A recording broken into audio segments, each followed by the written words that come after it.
Steef van Gorkum was in Hungary for us. And Steef, who form the biggest rivals of Freddie?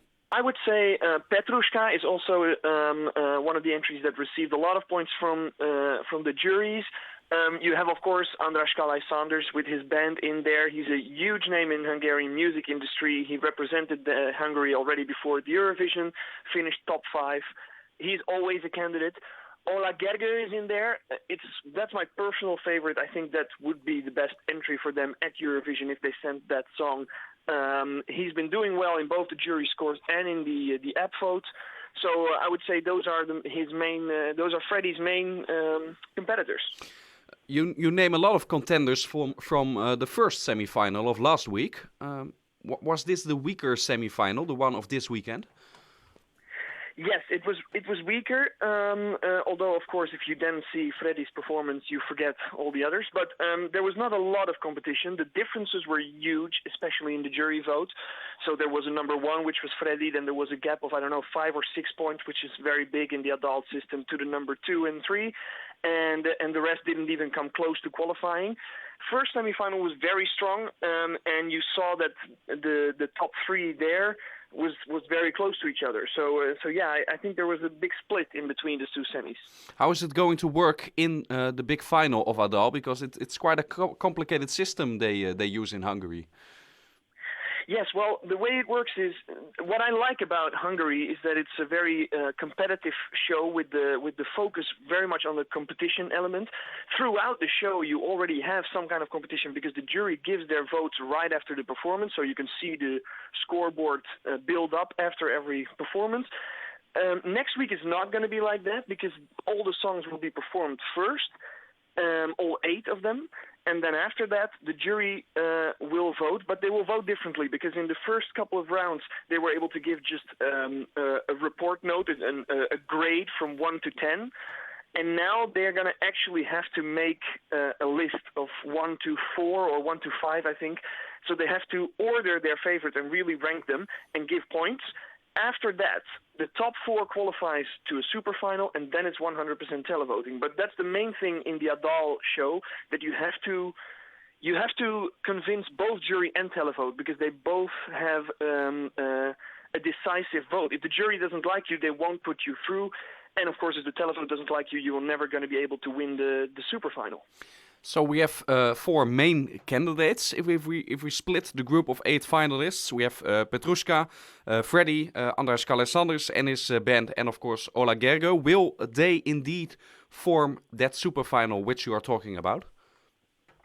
Well, that's another interesting question because we have it's up to the jury. And the 4 names that I mentioned, they're all popular with the jury, but it might be that they, for example, the jury is very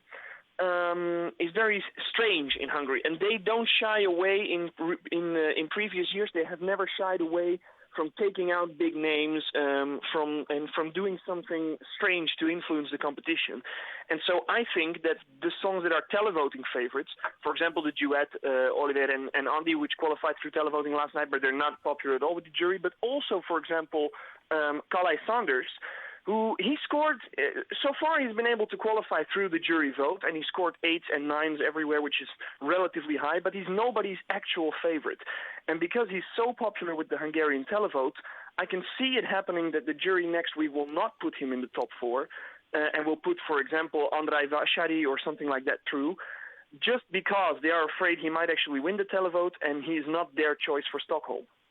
Is this a wise system? Of course, Hungary has scored well at Eurovision in the last couple of years using the A Dal system, but there are also some flaws in this contest. It's not always democratic, and especially we've seen it in previous years as well.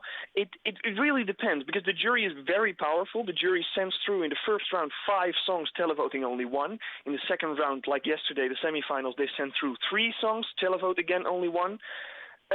And we've also seen in the year that Kállay-Saunders won without his band with Running, that basically all the televoting results from the first 5 heats were always diminished the next week by the jury.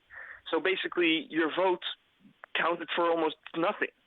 But we also seen the opposite. It really depends on the year because, for example, then if you look at By Alex in the past, he always qualified over the televote, and then in the final, the jury thought, well, he had such a huge support among televoters, we now have to put him through into the final four. So sometimes they listen, but sometimes they just do whatever they want for themselves, and so it's not really democratic. If I were a Hungarian, I would be very hesitant to actually cast my televote because you never know whether they're actually going to listen to it.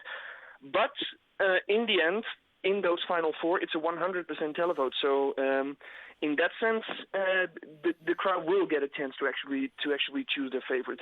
And I mean, the winner's always right. You know, that's the thing.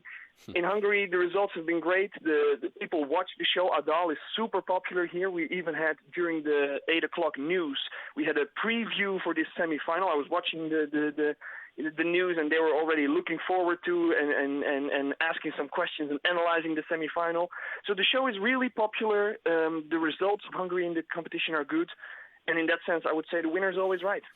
So finally, it's a hard call. It's a difficult call. But who will win A Dal, you think, next weekend?